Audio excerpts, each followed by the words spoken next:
as so many people put so much money into bonds, I believe they're going to have a smaller pool of money for retirement than their needs are going to be.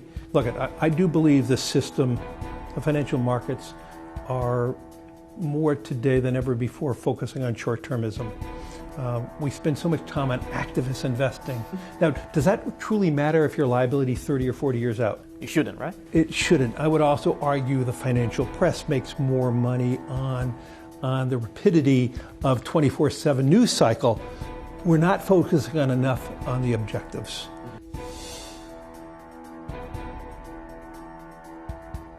If you look over the history of markets, there have always been these periods of time where you get too much leverage, too much exuberance, you get a bubble of some kind, and then the bubble bursts. Right. So right now we're in the post-bursting of the bubble period, and so I think that leverage will stay more moderate for a while. Right. But at some point in the future, you have to worry, particularly with rates as low as they are, that there's some bubble forming somewhere.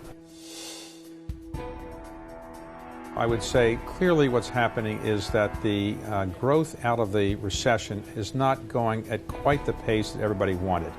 Normally after a recession is over, you probably in 2-3 years later come back to where you were before the recession stopped or started.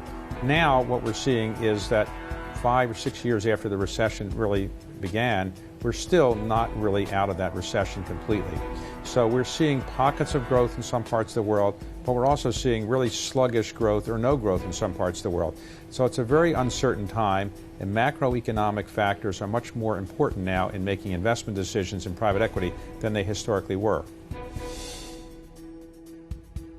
The North Koreans, from their side of this, viewed the trip. Why did they allow it? What was in it for them?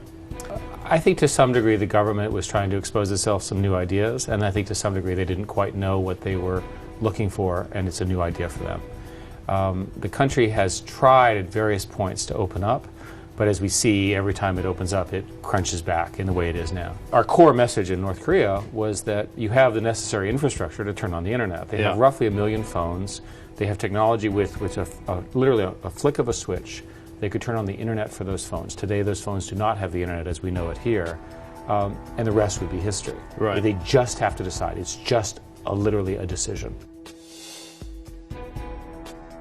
What I've seen from the new Pope, I think is fantastic. I think he's bigger and broader. I love his spirit of humility. I love the fact that he gets out among the people. So I think it's the right direction. I mean, he made a statement that I believe in so strongly. He said, if you don't watch it, you try to push everybody out and be the narrow thing. And I think that's one reason that we've had success, if you call it that. I want to have a wide net. I want to reach people that are not like me and make God relevant to people that didn't grow up in church. And so I think that's what he's doing, so I like it. We have a lot of people talking about that we're just a PC company. We don't think of ourselves that way. We think of ourselves as a computing company, and we want people to use our technology in all computing.